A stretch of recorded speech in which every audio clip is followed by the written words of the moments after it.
Very good afternoon to you. My name's Joel Hufford and I'm your host today for this Portsmouth Water webinar on the Havant Thicket Reservoir project. We thought we'd start off with that new film that we launched on Monday at the start of our public consultation on the project, just giving you a glimpse of what the reservoir would look like once it's completed. We'll meet the rest of the panel members very shortly that you'll hear from today. We've got plenty of videos to show you to bring you up to date on the project, and you'll have the chance to ask plenty of questions to the panel in due course. Just to explain how it will work, because of the numbers of people involved joining the webinar as attendees, as members of the public, we can't have everyone on camera or with sound. So it's only myself and the panel members that will have video. So we'll be on camera and we'll have sound so we can speak. But you can ask us questions throughout the webinar and we'll have regular slots to answer those. So let's talk about the agenda for today. I'm going to go for probably more than an hour. So we're going to look after about an hour before we begin the second half of the webinar. But we're going to talk about the stuff you can see on the screen right now in front of you. First of all, the basics of why we need the reservoir and the benefits it will deliver for the wider region in terms of water resources, for the environment, both locally and further afield, and also creating a new community leisure space, particularly for people living in the local area. And we'll also talk about key aspects of this scheme that have changed since we last talked to people formally about the project, getting on for 12 years ago in 2008 when we last held a public consultation. And that's about access to and from the reservoir, both for construction and in the longer term for visitors who will use the site. And also as well, how the reservoir will be built, what it will look like, some of the safety measures that are built into the design as well. And crucially, the route of the new pipeline that will allow us to get water to the reservoir and back out again so we can supply it to customers across our region. And as I said, there'll be plenty of opportunity for you to ask questions. If you've never used Zoom or done a webinar before, it's very simple. You can see we've circled it in red in that little screen grab on the screen for you now. You can see a little Q&A button at the bottom of your screen. We can see that a little bit closer in as well. If you press that, that will allow you to ask us a question just by typing it in on your keyboard. It will pop up in front of me and I can ask it to the panel members who can give an answer to it. If there's any questions we don't get through today, we will of course note them down and we'll get back to you after the webinar is over. And the other thing that I ought to mention as well is that the webinar is being recorded so that we can put it up on our consultation website. So if you've got friends and family that weren't able to make it today, or there's a bit of the webinar that you'd like to watch again, you can do so at your leisure on our website. And that website for all our consultation material and our feedback form is portsmouthwater.co.uk/Havant-Thicket-Reservoir. Now, one other thing that we're going to try out today is doing a poll with you guys out there. So I'm just going to launch a poll on the screen in front of you. Just a couple of quick questions just to gauge the temperature in the room, so to speak, speaking virtually, and just see how you feel. So I'll just launch that for you. So you should get up in front of you a couple of questions. They're multiple choice. So you should just be able to click on those either by your keyboard, or if you're watching on a tablet or a phone, you should be able to click on them as well. So we'll just give people a little while to catch up with those questions. So the first question is around how much do you already know about Havant Thicket Reservoir? And also as well, the second question, do you support our plans to develop the reservoir as well? So give people a few moments just to do that. And I can see the answers coming up on my screen in front of me.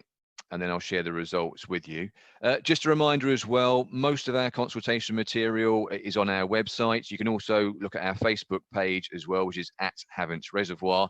But if you have got friends and family or yourself that you want a copy of our consultation booklet, you can get in touch with us by writing to us. And you can also phone us as well on 02392 44 9084. That's 02392 44 9084. We can take your address details down, send you a copy of the brochure and our feedback form, or indeed we can receive any questions or comments that you have as well there. So let's just see how the polling has come out. And I'll share the results with you. So they should pop up on the screen. So how much do you already know about Havant Thicket Reservoir? And it's quite a spread across all four categories, but the majority, getting on for 50%, it's a little. So that's obviously useful today to know, so we can make sure that we cram as much as we can into this webinar for you. And do you support it?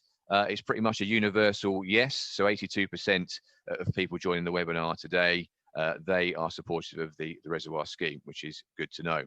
So as I mentioned, let's meet the rest of the panel members. So if the panel members could switch on their cameras and their sound as well.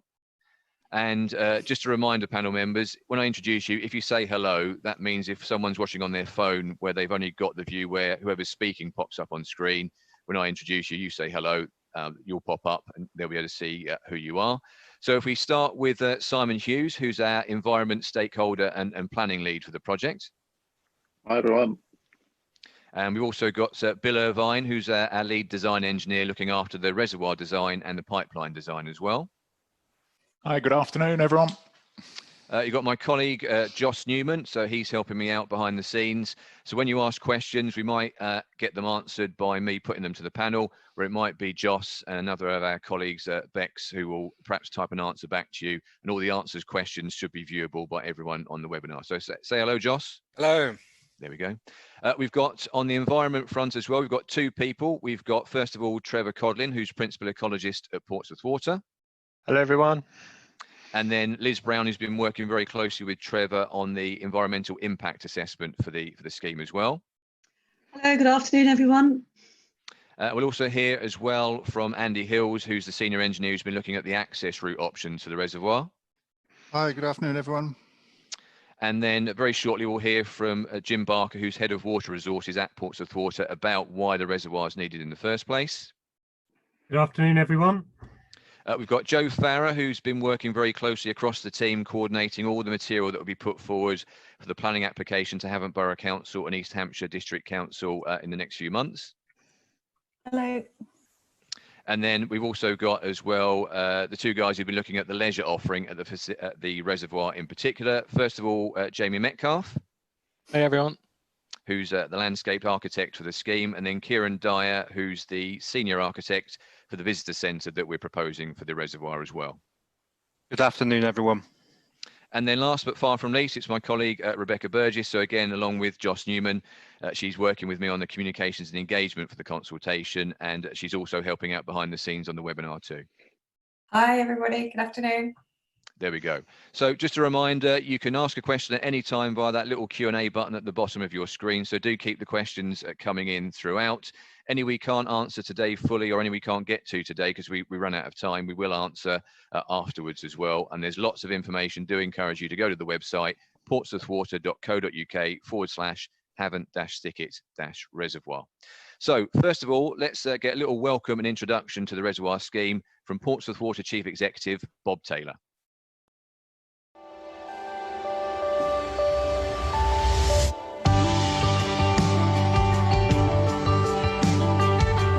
Hello, everybody. My name is Bob Taylor. I'm the Chief Executive Officer of Portsmouth Water.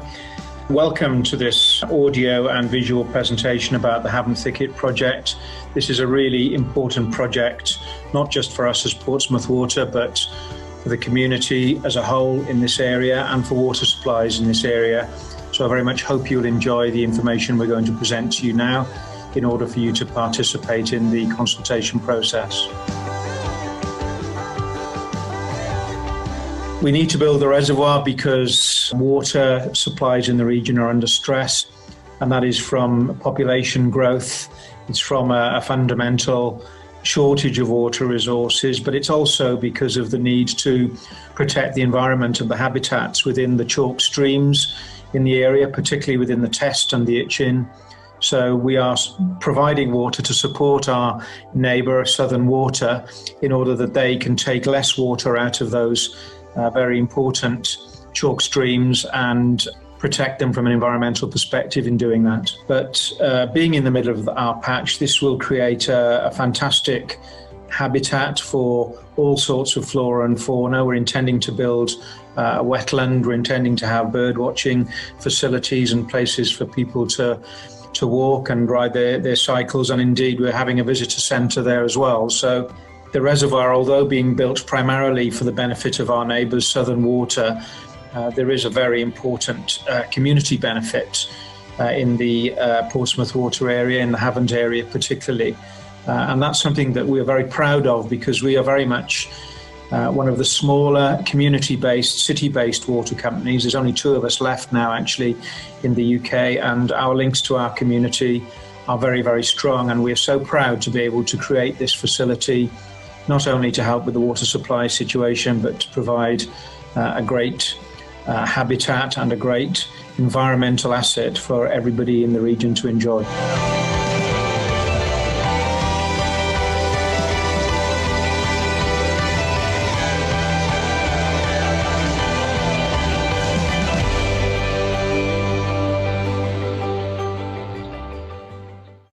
So Bob Taylor just setting the introduction, the welcome to the webinar today for us. Simon Hughes has joined us as well, who's our environment planning and stakeholder lead for the project. And first of all, Simon, if I can just begin by asking you, why is the consultation going ahead at this time with the impact of coronavirus, meaning we can't do perhaps what we would normally do with public exhibitions, face-to-face conversations, we're doing things via webinars. Why does the consultation still need to go ahead despite the challenges that coronavirus has placed? Hi, Joel. Thanks. Hi, everyone, and good afternoon to you. Yeah, so we're proposing we are continuing with the consultation and at some pace because, as Jim will explain in a minute, we actually need to provide the water to Southern Water fairly promptly, and it does take a while to create an asset like a reservoir out of almost nothing. We are proposing to submit a planning application late in August this year, and before we do that, we want to make sure that we've heard the voices of people out there who live, work, commute around or use the reservoir site. And so, you know, we've been listening to what communities and stakeholders have been telling us since 2006, 2007. And what you're going to see today is really a product of all of those voices who've helped us shape our thinking to this date. But actually gives us another opportunity to hear from you. And we thought actually by using this approach, this sort of online, web-based, plus a mail-based approach where you can get actually a hard copy of a form and write back to us, we might actually reach a wider audience than if we were using the sort of conventional techniques of a warm cup of tea and a soggy biscuit and a set of stands in a village hall. So really intrigued to hear what you think about what we're doing, what our plans are for the reservoir, but also what you think about this kind of approach of listening to your thoughts and your ideas. And a number of people will be saying to themselves, I've heard about this project over a number of decades. Is this another false dawn? Is it actually going to go ahead? We've had a few comments in via the Facebook page at Havant Reservoir about it's great, but can you please just get on with it? Can you just say something in response to those kind of views? Yeah, absolutely. I completely understand the sort of the frustration. You've heard this story before. This is happening this time. The need is absolutely clear. The opportunity is absolutely clear, and the regulators are fully behind this this project. So the Environment Agency, the Office for Water Services, and other regulators really see the imperative need for not just Portsmouth Water, but other water companies to invest in new water resource supplies so that we're more resilient for the future. Jim will talk much more about this, but you know, this is definitely going ahead this time, yes. Okay, many thanks to Simon. And just a reminder, make sure to tell your friends, your family, your colleagues, all of your local contacts, do get in touch with us, whether it's via the website, portsmouthwater.co.uk/Havant-Thicket-Reservoir, whether it's via the Facebook page at Havant Reservoir, or you can get in touch via phone and post, and we'll share those details with you very shortly. We want to hear from as many people as possible, whether they're supportive of the reservoir, whether they have other comments about it, whether they've got ideas around the leisure offering there could be at the reservoir, or they've got comments about the access route options to get traffic to and from the reservoir, or indeed the route of the pipeline that's going to be built to serve the reservoir as well. All those topics you can find out much more about on our website, portsmouthwater.co.uk/Havant-Thicket-Reservoir. So we mentioned Jim Barker, Head of Water Resources at Portsmouth Water. He's going to talk now about the need for the reservoir in the first place.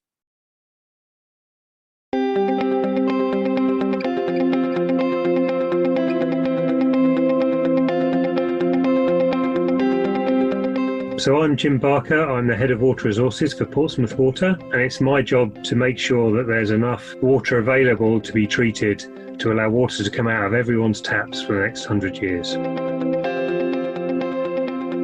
Building a reservoir in Havant is one of the key parts of a regional water resources plan to make sure that water is available for the whole of the South East going forward. Water companies are being asked to take less water from some sources we have available to us today, particularly from rivers, and that's in order to keep the rivers safe and healthy to protect wildlife. Plus, we need to find more water to combat the effects of climate change. We're seeing our weather patterns change, and of course we're seeing a growing population in the southeast. So all of that adds up to the water resources in the southeast being under a bit of pressure, and this reservoir will supply extra water into the system to relieve some of that pressure. In particular, Southern Water, our neighbours in Hampshire, are being asked to take less water from two world-renowned chalk streams, the rivers Test and Itchen. We, in Portsmouth Water here, we get most of our water from the ground, from the chalk beneath our feet, and we have a series of underground springs that provide plentiful clean water to us. But as part of the southeast, we want to play our role. So in winter, much of our spring water actually flows out to sea. We don't capture it, and we don't treat it for drinking water because people are using less water in the winter. So what we're proposing with this reservoir is actually to capture the water that is lost to the sea from our springs, to put it in the reservoir over the winters, so it's available should we have a long, hot, dry summer and water resources become scarce. It's really also important to say that this isn't just about finding more water. Us as water companies, and particularly as Portsmouth Water, we're doing our bit to be more effective and efficient with the water we have. So our leakage levels, for instance, are currently at their lowest level we've ever had. It's really important that we don't waste water. We're also looking to talk to customers about using water wisely. So in this situation of more people, climate change, less water available, we all need to think, are we using water wisely? And to take simple steps that could possibly help us all use a little bit less. We've talked about the reservoir before. Plans for the reservoir, in fact, were first drawn up in 1964, but it was again in 2008 that we drew up the most recent plans, and at that point we shared those plans with our customers, with you guys, during a public consultation. At that point, the water situation wasn't quite as stressful as it is today, so it didn't go forward at that point, but we're bringing it forward now because the situation is more stressed than it was in 2008, and also the regional understanding of the water situation and our ability to move water around the region has improved, which makes the reservoir a lot more important to more people. So right now there's a shortfall of water across the southeast as a whole, and plans for the reservoir have been included in Portsmouth Water and Southern Water's long-term water resource plans as a way of looking to close some of that shortfall.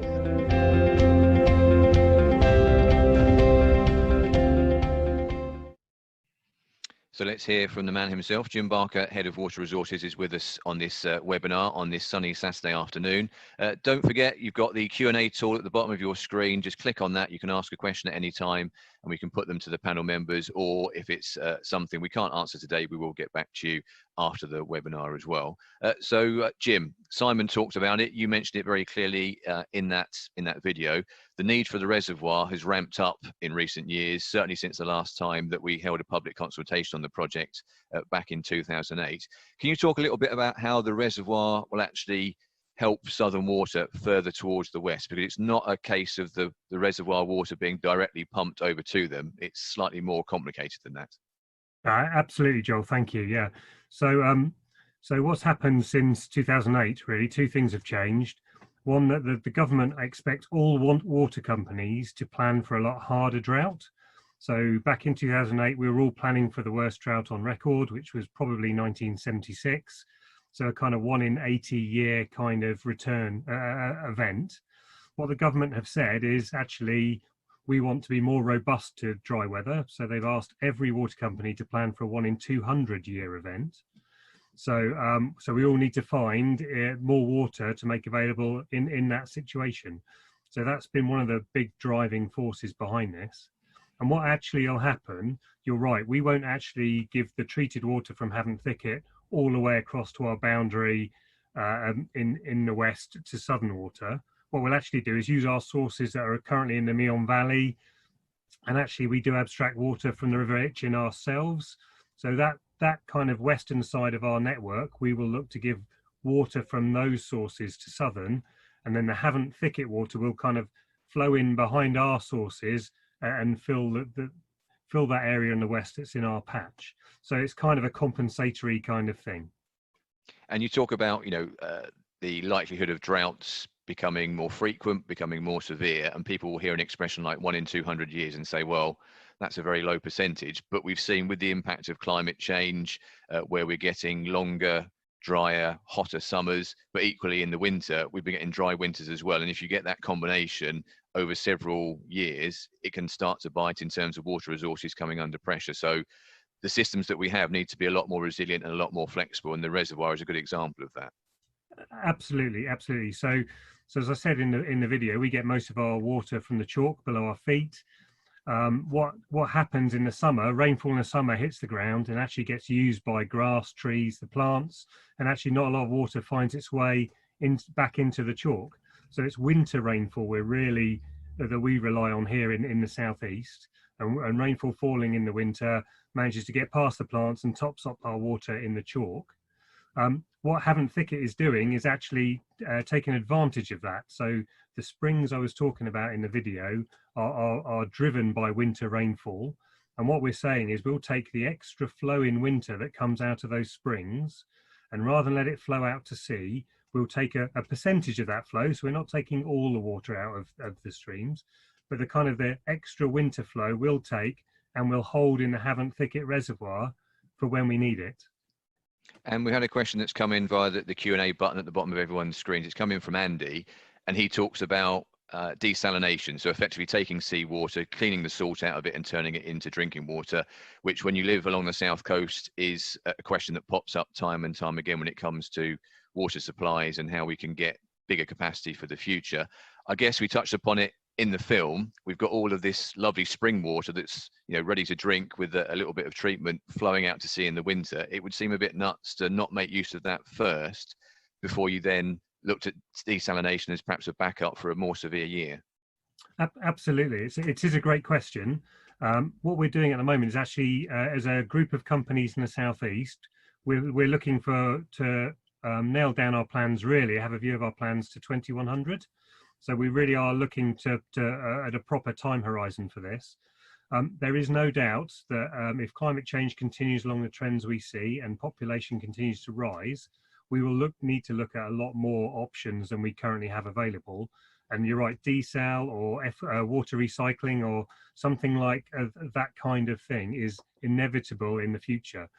But at this point in time, the reservoir, as you say, we have a freely available supply of water that isn't currently utilised, that we can hold for summers. So this is the first step, but I have no doubt that in the next 50 years we'll be probably seeing desal along the south coast at some point. Many thanks to Jim for his contributions there. So we've heard a lot about the background to the reservoir. Let's hear about the reservoir itself and its design. And here's Bill Irvine, who's the lead design engineer for the project.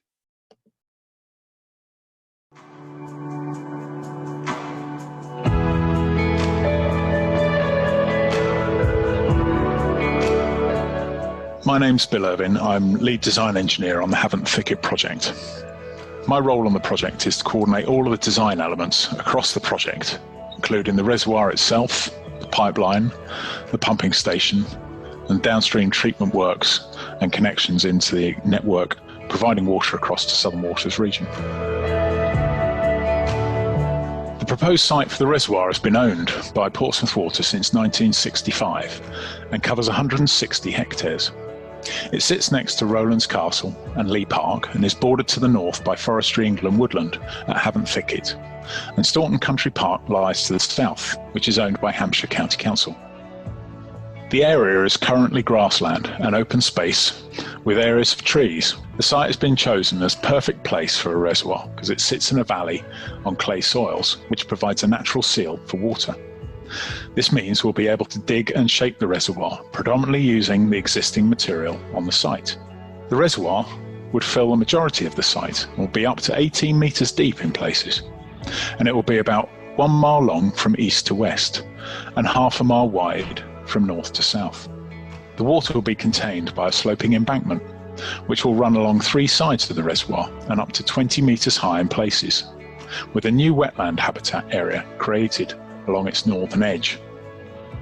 The embankment will be mainly constructed from clay, soils excavated on site, but we will need to bring some material to site for drainage and for the internal lining. The embankment will have a grass covering on the outer slope and a rocky surface lining the embankment at the water's edge, protecting the structure from waves. We've looked at the position and design of the embankment and made a number of alterations to avoid the hedges near the western boundary of the site, and slight realignments to reduce the number of trees that will need to be taken out at Round Wood and the Avenue, both of which are ancient woodland. This includes increasing the space between the western boundary and the embankment, making the southwestern edge slightly straighter and shortening the eastern bank. We've also looked at making slopes slightly steeper in places to reduce the land required to build the embankment and minimise tree loss. We will need to build a control house on the southwestern section of the embankment and a new access road as well, and the options for these routes will be discussed separately by my colleague Andy Hills. When full, the reservoir will be able to hold about 8.7 billion litres of water. That's enough to supply 160,000 people during an average year.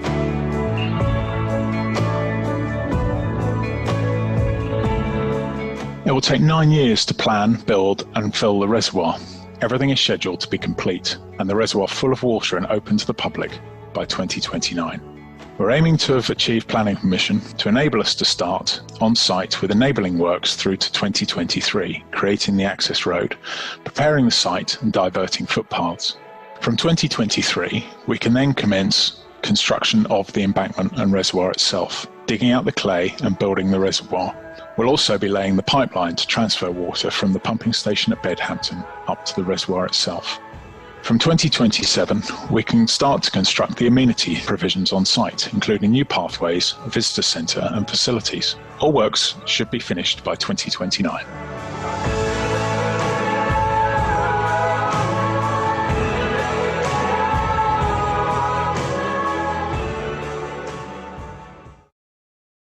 So don't forget to get in touch with us. Tell your friends, your family, your colleagues to have their say as well. If they go to our website, portsmouthwater.co.uk/Havant-Thicket-Reservoir, there's all the information they can look at so they can get into the detail of what they're particularly interested in, or if they just want to have a look across the board at all the detail on the scheme. And then there's a very simple feedback survey that people can complete within the space of 5-10 minutes, maybe less, just to give us their views, and we've got a formal idea of what people think. And all that feedback, whether we get it via post, via the Facebook page, via the feedback survey, will help shape our planning application that we put into the councils later on this year. So we heard from Bill there, and Bill joins us once again for this Q&A session. So do give us your questions via the little Q&A tool at the bottom of your screen. Very simple, just click on it and type in the questions. And Bill, first of all, could we just talk about the safety measures that are being built into the reservoir design? People may not be aware there's an Act of Parliament that governs the construction and maintenance of reservoirs. It's independently overseen by a government-appointed inspector. So there's a lot of safety measures that are built in as the reservoir is designed and then as it's being built and being maintained in the future. Yeah, that's correct, Joel. So essentially everything that we do in terms of design of the reservoir embankment and sort of control measures, control house and discharge is governed under an Act of Parliament, the Reservoirs Act 1975. So under that Act, there are a panel of qualified, very experienced engineers called all-panel reservoir engineers. Now they're appointed onto the design team and they will oversee the design. They'll also oversee the construction activities as well to make sure that everything's done in accordance with the design and appropriately. And then once the reservoir is complete and operational, the Portsmouth Water have a duty to maintain that and undertake regular inspections to make sure that everything is being maintained appropriately and everything's being sort of looked after and not deteriorating. So yeah, there's again panel engineers that undertake those inspections and make recommendations, which the water company has to act on within a timely fashion. And the reservoir is different from other reservoirs in that we'll have full control over what goes into it and also what gets taken out of it. With other reservoirs where it's a river that's filling it up, sometimes there's not that control and nature can take its course. But with this, because we're pumping the water up for Bedhampton and then we can take it back out, we have really tight control over how much water is in there. Yeah, that's true, Joel. So, I mean, there are small streams on site. So strictly speaking, we do need to manage that, how it impacts on the environmental performance of those small streams. But by far and away, the largest flow that's contributing to the reservoir is the pumped waters up from Bedhampton and Havant Springs. So, yeah, Portsmouth Water is in full control of those volumes. As Jim says, we're pumping up during the winter when we've got the surplus there, and the pumps are under full control, so we can monitor the levels in the reservoir and make sure that we've got sufficient water when we need it. And yeah, if there might be an issue, then we can manage that very proactively. Okay, and we've had a question in from Jean. So she's obviously hit the Q&A button at the bottom of her screen, typed in the question. And Jean, her eye was caught by the wetland in the video that we played at the start of this webinar, the sort of CGI computer-generated images of what the reservoir would look like once it's completed. And on the northern bank or the northern edge of the reservoir, there's going to be a new wetland. So can you talk about, is that unusual for a reservoir design? I've not heard of it before. It is. Well, it's not unique. There are other reservoirs in the country that have these sort of facilities. But I think what we've got with designing, constructing the reservoir at this point in time, we've got a great opportunity to create a wetland as part of the overall solution here. So yeah, we've had a great bit of engagement from for a number of different stakeholders to help us get the most out of this facility. So the RSPB and the Hampshire and Isle of Wight Wildlife Trust have been involved, among others. The wetland is about 10 hectares and provides sort of variety of sort of habitats to improve biodiversity at the reservoir site. We have to be quite careful in terms of access to that. It's it is a sort of natural sort of habitat, but we will be installing sort of bird hides and means of sort of viewing the nature and the habitats and wildlife in that part of the site. Okay, great. Thanks for the time being to Bill. He'll be back a little bit later on in the webinar to talk about the reservoir pipeline and some of the details around that and the route that it's going to take. Well, we mentioned the wetland there. That's going to be one of the big environmental boosts that the project will deliver in the years to come. Let's hear more about that and the other environmental benefits that will be coming about from the reservoir from our colleague, Trevor Codlin.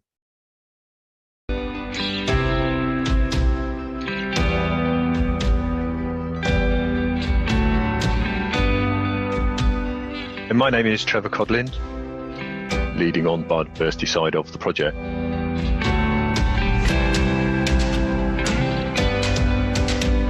We have always maintained that this is an environmentally led project, and although the habitats on site will change quite dramatically, we are committed to delivering something really special to replace what is already there.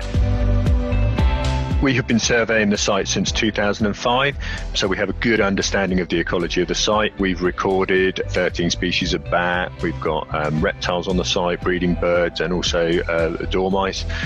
And our mitigation and compensation strategy involves doing some quite significant enhancements to the Forestry England site to the north, which is Havant Thicket, and also doing some enhancements to the south in areas of land that we own.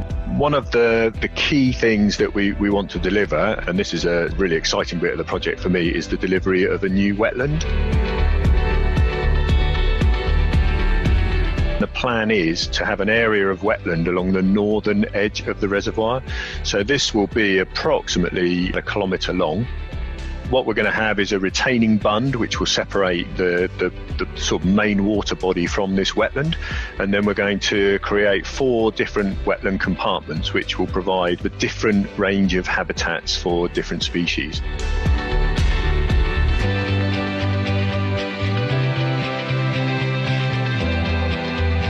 There are 4 areas of woodland on the site. We've looked at various options as to how we might save those areas of woodland, because through the consultation process with our partners, which include Forestry England, Natural England, Environment Agency and the Hampshire Isle of Wight Wildlife Trust, we talked about whether or not it'd be possible to provide 3 or 2 smaller reservoirs rather than 1 large water body and try and save the avenue. But unfortunately there are 2 reasons why that can't happen. One is the best clay is located underneath the avenue, and the second is that if you did that, you then end up in a situation where you don't have enough water to address the needs for the future, for water supply for the future. The site is going to change, as we said, so what we're looking at doing is doing some extensive work to improve the quality of the woodlands in Havant Thicket to the north, and then we've also set up a grant scheme, and that capital grant scheme will provide some funding for conservation projects.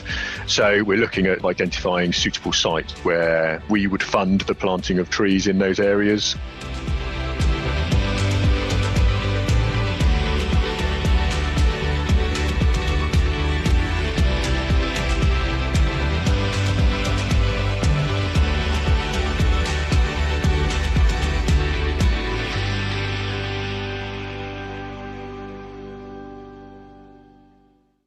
So Trevor talking there about the benefits to the environment that the reservoir will deliver. Do get in touch with us and have your say during our public consultation. It's running until Monday, the 8th of June, and all the feedback that we hear from people, including yourselves, will help shape the planning application that goes into Havant Borough Council and East Hampshire District Council a little bit later on this year. Go to the website, portsmouthwater.co.uk/Havant-Thicket-Reservoir.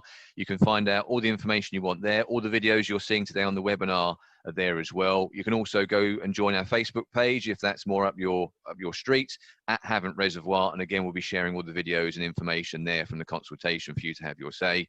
And if you complete our feedback survey, which will be very welcome, we want to capture as many people's views as possible, you can sign up to receive our newsletter as well. portsmouthwater.co.uk/Havant-Thicket-Reservoir. So you heard there towards the end of Trevor's video about there being another video that sets out further detail on our work to protect and enhance the environment through the reservoir projects. That piece of work is being led by Liz Brown, our colleague, and we'll hear from her now.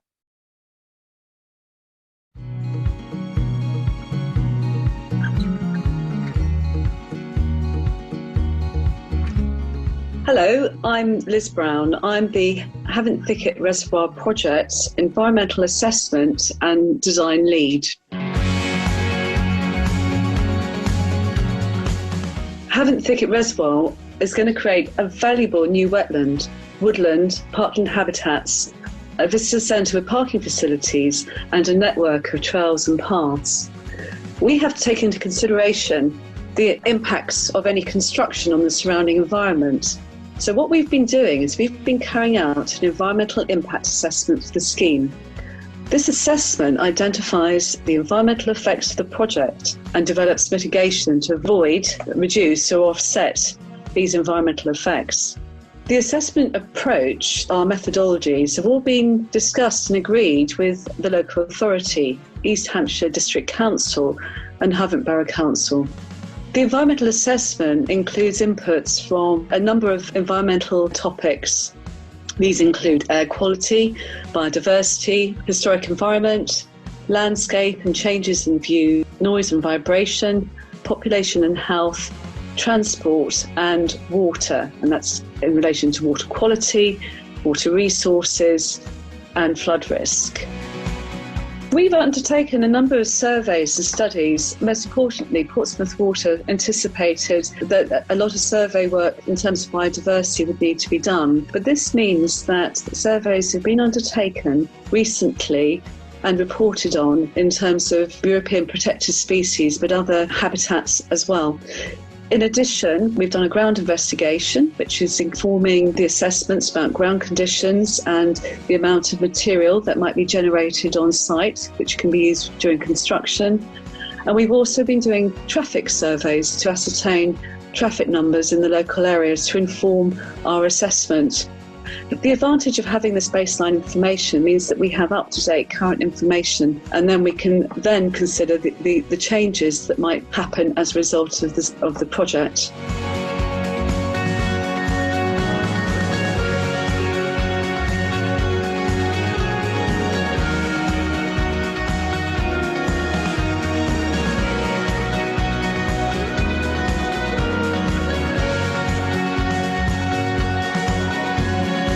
As our design develops further, we will be developing a detailed environmental plan for construction. Now, this is for both the pipeline and the main reservoir itself. We prepare an outline of this as part of the planning application. This will indicate how we will keep any impacts, such as noise from traffic or construction activities, to a minimum as we are working. This plan will be agreed in advance with the relevant local authorities, and the measures it includes will be applied throughout the construction. For example, a traffic management plan will help reduce disruptions, such as restricting construction traffic to certain routes and times of the day.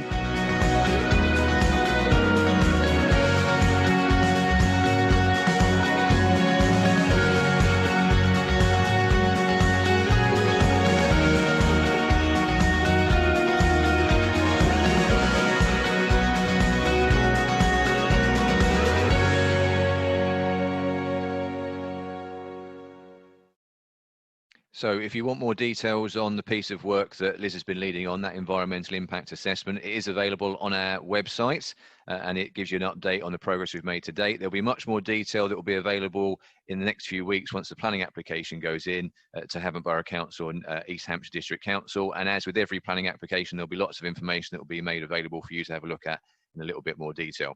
Let's speak to Liz and Trevor now. And Trevor, if I start with you, the message that I think people will have taken from your video is, yes, the site's going to change, but it's going to be changing for the better in terms of the environmental benefits overall for the site.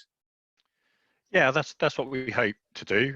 As you say, the site is going to be very different. At the moment, it's principally a grassland site with some areas of woodland, and it's going to change to a large open body of water. And because we're losing these areas of ancient woodland, we wanted to do something, well, we've got to do something special to compensate for the loss of those. And so the wetland habitat, although it has been done on reservoir sites before and it's shown to be successful, we've got an excellent team of sort of specialists working on the design of this. And the way we've worked it out and the way that I think it's been designed, it's like, well, we would hope that it would become something really special in the future. And we touched upon it in the video as well, the issue of the woodland that's currently on the site, which is a relatively small proportion of the site overall, but there's a lot of local attention on that woodland. And you and I, we had a great morning a few weeks ago before obviously the lockdown measures came in, planting trees with pupils from Warren Park School. And already we've planted more than 3,000 new trees to help offset those trees, some of those areas that are going to be changing through the reservoir being constructed. Yeah, so what we've done, we were very fortunate in that it's sort of quite an unprecedented situation in that because we're losing these areas of woodland, we got agreement from Natural England that that we could plant these areas of woodland in advance. So the winter before last, we actually planted what we call the phase 1 area, but it's over on the Gypsies Plain side of the site. And then this winter just gone, we planted in the southwest corner of the site. But that is only part of our mitigation and compensation strategy. So those trees are already there. So hopefully they'll be growing prior to the removal of the existing woodlands. We're also hoping to start this winter doing some sort of enhancement works within Havant Thicket to the north. And then we're currently talking to some other stakeholders on the project and local landowners to actually do some quite extensive woodland planting off-site as well, because obviously we are very constrained by the area because it's mainly going to be water, so we just haven't got the site or the space on site ourselves to do extensive planting on the site. Okay, thanks very much. And Liz, if I can call upon you, we've had a question in from Bob about construction traffic during the reservoir project whilst it's actually being built, which, as Bill talked about, will be in phases over a number of years. And that's just one of a whole range of topics that's covered in your impact assessment, with everything set out in black and white in minute detail about what we think the impact will be and how we can deal with that. And I guess the good news in terms of construction traffic is, because a lot of the material we need for the reservoir is actually already on site, that will reduce the number of traffic movements there would be overall, rather than having to bring material to site or take it away. That's right. There'll be a lot of there's a lot of discussion and a lot of consideration of how we can possibly minimise construction activities and make them as efficient and as we call it as lean and lean as possible. And that's a very key part of our environmental impact assessment. The pages 19 to 21 of the booklet summarise the key considerations on the site, the existing conditions in the wider community and environment, and those are all considered as part of the construction impact assessment, and we consider that in terms of noise and air quality, and also the impacts on biodiversity, and also in terms of views, plus a lot of topics as I described in my video. But I would say that, you know, the environmental impact assessment, we work very hard in terms of identifying the key considerations that are identified in the booklet. We identify those through discussions with stakeholders, and we also from desk study, but also from surveys. So we use that information, we undertake our assessments, but we use that to inform the design development so that we can basically develop the best possible outcome. Yeah, and you mentioned stakeholders, so that's the likes of local councillors, community groups, environmental groups that we've been talking to over a number of years, and certainly in recent months that we've talked to them as well. You mentioned it towards the end of your video that during the construction phase, there will actually be a clear published plan that will be agreed with the local authority that we can work to, and I guess people can hold us to account to. But a key part of that construction plan is talking to the local community so they understand what's going on, why it's happening, and we can take on board any concerns they have and perhaps adapt our approach to take that into account. That's right. That environmental management plan is actually owned by the contractor. We produce an outline one as part of the planning application, and it picks up on all the mitigation measures that we identify within the environmental statement, which forms that key part of the planning application. It does mean that we set up a framework for the contractor to work to, and then they use that. They have an environmental and community liaison officer that helps communicate that information to the community. Grand. Thanks very much, guys. Don't forget, you can keep your questions coming in via the Q&A tool at the bottom of your screen. We'll hear more from Trevor and Liz a little bit later on when we have a wider Q&A at the end of the webinar as well. And don't forget, when the webinar finishes and you guys leave, you'll be taken straight through to that feedback survey that's on our website at portsmouthwater.co.uk/Havant-Thicket-Reservoir. So you can fill it in straight away should you choose to, or you could go and have a look at the rest of the website before you do that as well. So we've heard about the environmental benefits of the reservoir scheme. Another big plus for the local community is the leisure offering there'll be on the reservoir site. And Jamie Metcalf has made a little film about that.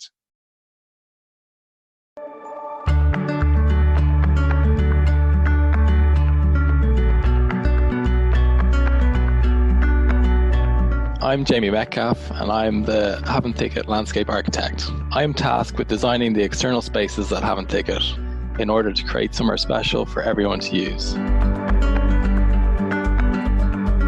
For the local people, Havant Thicket Reservoir will create an exciting new leisure facility and wildlife conservation area for local communities on their doorstep. We want to provide a place for people of all ages to stay healthy, learn more about water and nature, and to get together as a community. We also want to support local wildlife to thrive. So we've worked closely with the local community to understand people's views and develop proposals that reflect these. We're also working closely with our neighbours at Storton Country Park and Forestry England's Havant Thicket site to make sure our plans work together and support each other. This is our overall plan, which is shaping our proposals. It includes a new wetland habitat on the reservoir's northern edge that's discussed in detail in our video on the reservoir and the environment. Our plan also includes a visitor centre with cafe, shop, community and education spaces, parking facilities, play and picnic areas, and a network of trails for walkers, cyclists and horse riders. So on the site, the visitor centre will be set in the landscaped area, with parking, play areas and picnic sites connecting visitors with the wetland and the surrounding woodland. A wetland boardwalk will run from outside the visitor centre to the nearby bird hide. This will be amongst reeds next to the water, which will encourage visitors to get closer to wildlife on the site and learn more about it. A network of nature trails will lead from the centre for walkers, joggers, cyclists and horse riders. The plan is to replace the existing bridleway with a 5-kilometre circuit around the site with access points for people living nearby. A shorter 1-kilometre trail through the woodland will provide an alternative for visitors who want to stay closer to the cafe and car park. Benches, bins, viewing areas and information boards will also be located all around the reservoir. We've been working closely with local councils, environmental groups and other companies who manage similar sites to explore ways to create a great place for visitors, as well as a peaceful home for the wildlife. We've also been talking to local communities, walking groups and cycling and horse riding representatives to understand all your needs. We plan to provide parking for just under 200 cars in the northwest corner next to the visitor centre. There will also be an extra 75 spaces in an overflow car park with occasional use. We want the car park to have a natural feel with native trees and shrubs and paths leading to the woodland. This will also make it easier for wildlife to travel through the car park area. The car parking will also include spaces for staff, disabled visitors and coaches, as well as cycle racks, and near the time we'll look at how many electric charging points we'll need. The overall parking space numbers are based on the amount of people we expect to drive to the site. They were worked out in a review carried out last year by a company which specialises in public attractions. Based on the medium level of activities we plan to offer. If we offered more activities, we would need to plan for more visitors to the site. There will be charges for car parking, and these will be set in consultation with Hampshire County Council to make sure they align with charges at other nearby sites such as Storton Country Park and the Forest of England's Havant Thicket Woodland, so that car parks can support each other. We'll be encouraging as many visitors as possible to leave their cars at home and walk and cycle to the reservoir, as well as make use of local transport like buses and trains. We want to work with local authorities and travel companies to integrate the reservoir into the local public transport network.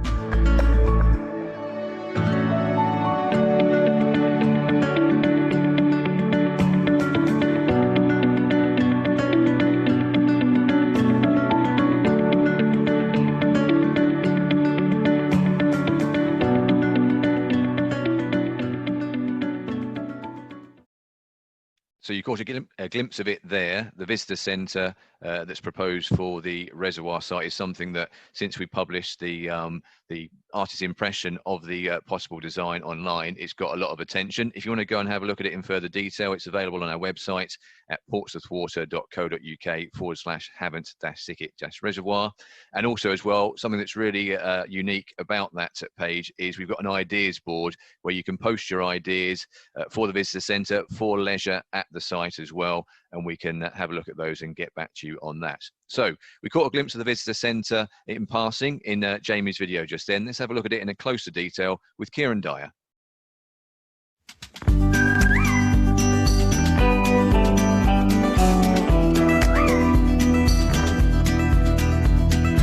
I'm Kieran Dyer. I'm the architectural lead for the Havant Thicket Reservoir project, and my main remit is to look after the buildings that are part of the reservoir development, mainly the visitor centre and the public realm. The visitor centre is such an exciting part of the overall scheme. Really, it's going to be the public face, the touch points that the public are going to come and see about the reservoir and the development. It has to blend into the natural landscape of the reservoir and the wetlands. We're looking to maintain that rural character, particularly for the use of sort of natural materials to connect people with water. So we're looking at a waterfront location for the visitor centre to really provide that experience and connection for visitors. So the visitor centre is going to have several facilities, the key one being the reception area, where visitors will be able to get information about the water, wildlife and activities. that's happening around the whole reservoir. There will also be a large open plan cafe, which will have panoramic windows, which will give you views across to the wetlands and the different habitats. There's going to be an external terrace as well, which will be just off the cafe. That will have some overflow for another 50 people. There's also going to be a small little shop, which will sell local products and artwork. There's also going to be an education and community space. It's going to be a nice flexible area with a separate outdoor space, cloakroom and toilets as well. And really we need to provide sufficient space for staff and volunteers, so there's going to be an office and break room for them as well. The visitor centre has to be designed for a broad range of people. We're looking at accessible users, dog walkers, cyclists, runners, family groups and community groups. So really the visitor centre has to suit all their needs, and that's our challenge. We'll work up the plans to the outline planning permission. Following that, we will work with local stakeholders and community groups to develop the designs further into something more detailed.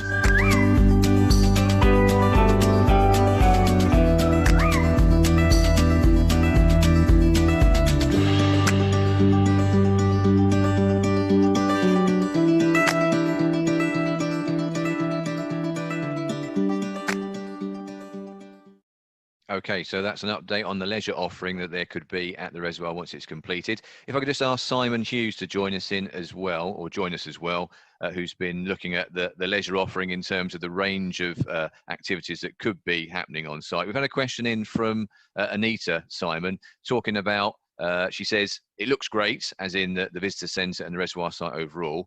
Is there any chance of kayaking? And I know that water sports, including kayaking, sailing, the likes of fishing, the likes of open water swimming are all issues that we've been talking about to people about possibly being part of the reservoir offering. Can you tell us what the latest is on that? Yeah, thanks, Joel. Thanks, Anita. Good question. And thanks for your kind comments on it as well. In terms of boating, we're going to try and discourage boating from of all kinds from the reservoir at the moment. It's an operational reservoir. The levels will go up and down with short notice.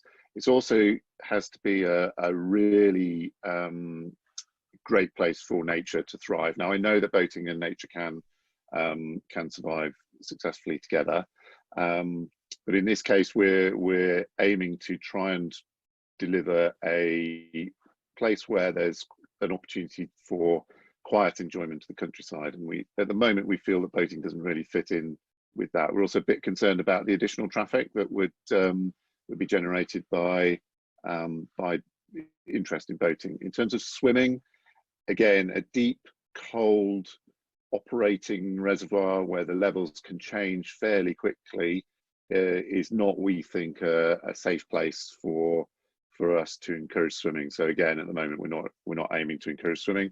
In terms of angling and fishing, the reservoir will be filled with very clear, very clean, very cold water. And any anglers know that that's very challenging to catch fish in. It's probably going to be best suited to a trout fishery with maybe a predator fishery like pike or perch as well. We're in discussions with the Angling Trust at the moment. They're giving us some advice on what might work. And so once we've got their full advice, we'll consider implementing that in our plans. Okay, thank you, Simon. And don't forget, we very much want to hear your views on this. portsmouthwater.co.uk/Havant-Thicket-Reservoir to have your say, look at the information, leave your comments on the site, fill out the feedback survey, and we can take all that on board in the planning application that we submit later on this year. So we've just got a little bit more to go. We've got an update on the access route options to the reservoir coming up very shortly. And then after that, we'll talk about the pipeline route for the pipeline that needs to go in to serve the reservoir so it can be filled and also emptied as well. Let's pick up on the first of those issues, and Andy Hills, our senior engineer, who's been looking at the highways options for people getting to and from the reservoir, both during construction and in the longer term.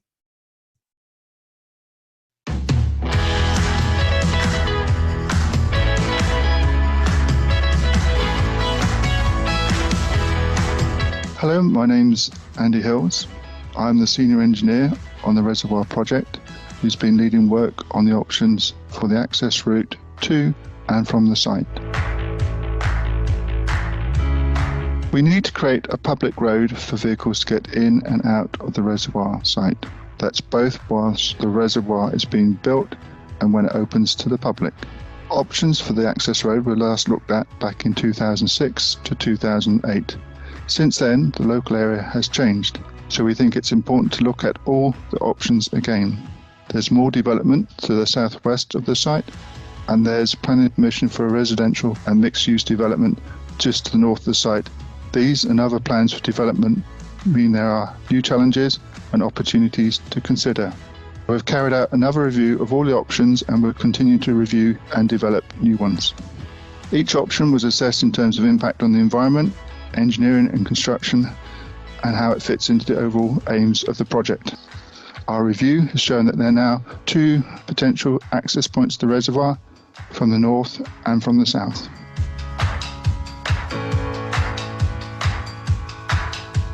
A number of routes from the north were considered during the public consultation in 2008. The preferred one came from the A3M Junction 2 via the B2149. At this time, this was supported by most people because it was close to A3M and avoided residential areas in Warren Park and Rowlands Castle. From the B2149, 200 metres new access track will be needed through woodland, and then the road would continue on an existing forestry inland track in Havant Thicket to reach the reservoir. There were and still are concerns about the impact of more traffic on the B2149. As we've studied the reservoir in more detail over the past few months, we've been able to make changes to the design of the embankment, and this has created more space on the southwest side of the site. This has enabled a southern option to be developed. We can now build the embankment, a southern access route, and a separate path for walkers, cyclists and others. This means we can create an access point from the south, either instead of or in addition to a northern one. This access point would come off Swanmore Road and follow a new road on the site along the west side of the reservoir and up to the car park and visitor centre. We're considering what routes may be available for construction, vehicles and visitors to reach this access point, whilst creating as little impact on the local roads as possible. We're continuing to develop and assess these 2 access options and are having ongoing conversation with landowners on the routes and the Highway Authority to see what is possible. We think this is an important time to hear your views and those of local councillors, environmental groups and other interested organisations. So please let us know what you think. We could even consider developing 2 access points, one from the north and the south.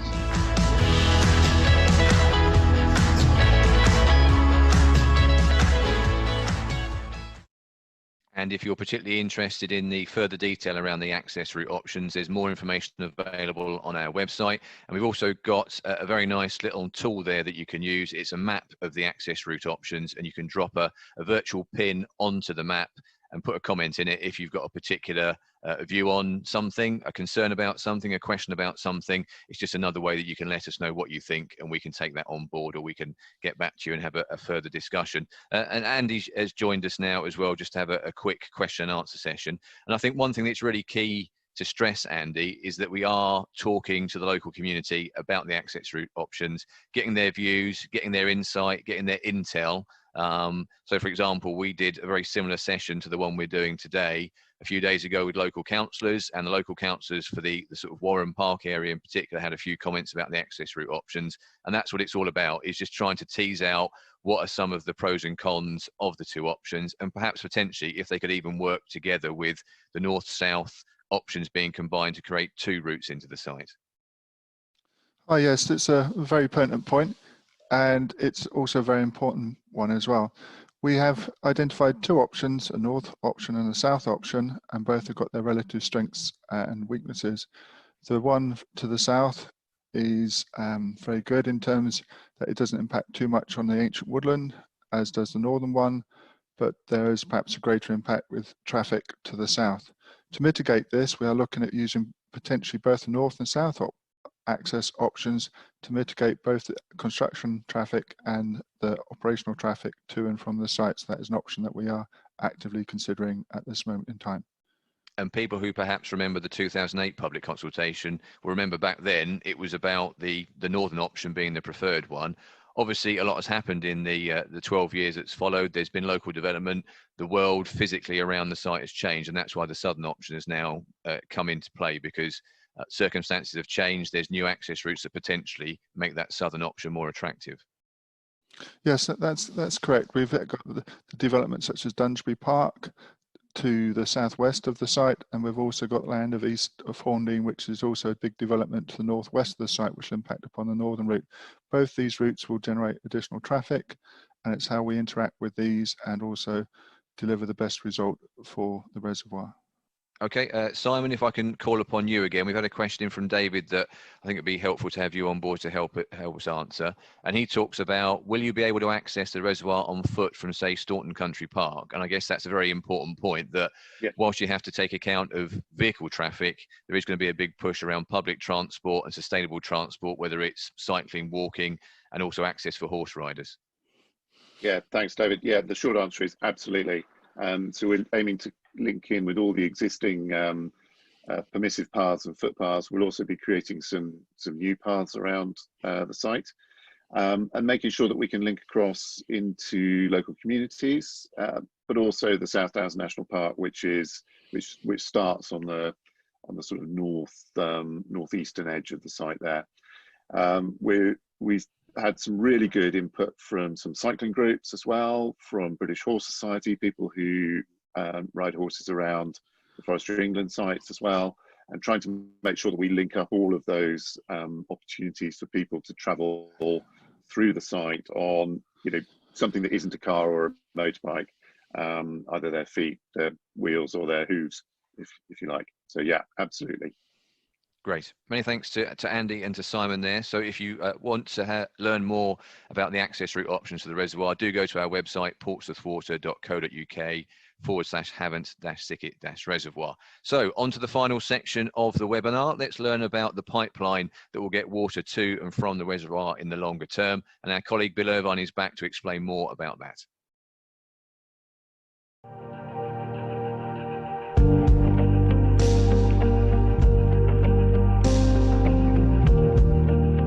Hello, my name's Bill Irvine. I'm lead design engineer on the Havant Thicket project.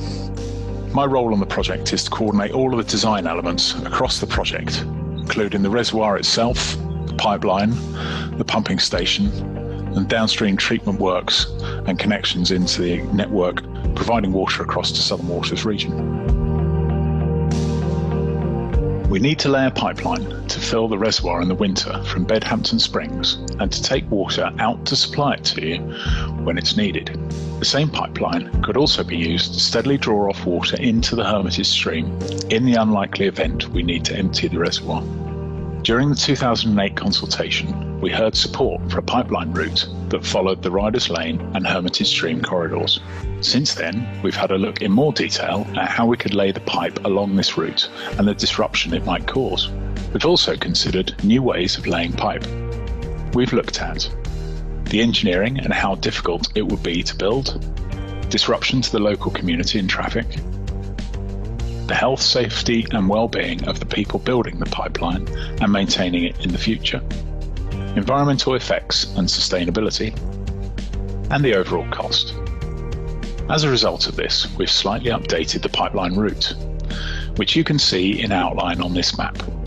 This route minimises the impact on communities, environmentally sensitive areas, and areas of open space with trees and grass. These would be restored after the pipe is in place. Most of the pipe will be installed using an open cut method, where we dig down from the road or land, lay the pipe, and then fill in the ground above it. In some places, we would tunnel underground using a pipe jacking method to push the pipe into place underground from one open cut hole, for example, under the railway line. Where we cross the Riders Lane and Hermitage streams, we can also take the opportunity to improve these watercourses. We plan the work so it can be carried out as quickly as possible and cause as little disruption to as few people as possible. Our proposals for the pipeline will be submitted as part of the wider planning application for the reservoir to Havant Borough Council and East Hampshire District Council later this year. The pipeline section will be an outline proposal and, if it's supported, we'll submit a detailed planning application with more information on construction and traffic management later on.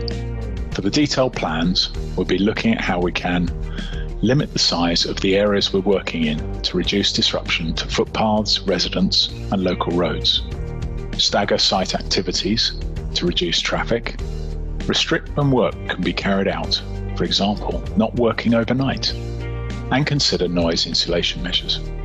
We'll speak to you again about these detailed plans to hear what you think.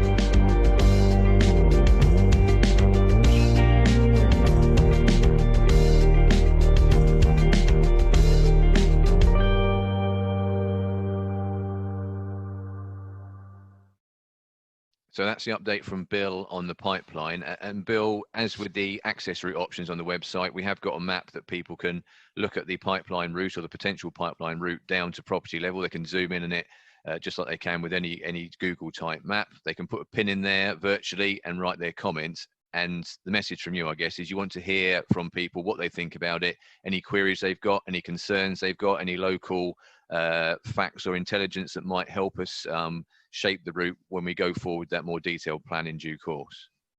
Yeah, that's absolutely right, Joel. So yeah, really encourage everyone to go and have a look and post some comments on the map. As much information, is really useful to us. So, when we're constructing pipelines and other assets underground, there's always a risk of finding other utilities, other services. So to date, we've been speaking to all the utilities and service providers to get the latest maps and location of all the pipes and cables along the route. And then subsequently, we will also be trying to find out more information about that out on site. So we'll be looking at using ground penetrating radar to help us sort of improve that idea and understanding of where things are. And in some particularly sort of congested areas or areas of concern, we might dig some trial holes as well, just to get that upfront evidence of where things are actually located and the arrangement. But all information about historic works in the past and what's happened outside your front gate, it's all really useful information to us. So yeah, please get on there. We're really interested to hear your views. Okay, that's about it in terms of the substantive updates, the main updates on the reservoir project for today.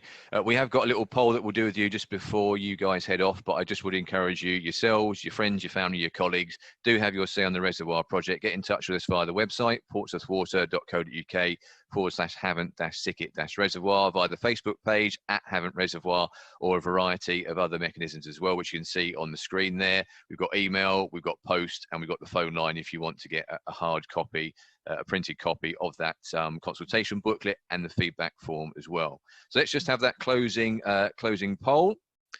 Just make sure I'm going to get the right one up. We want the second one, not the first one. Here we go.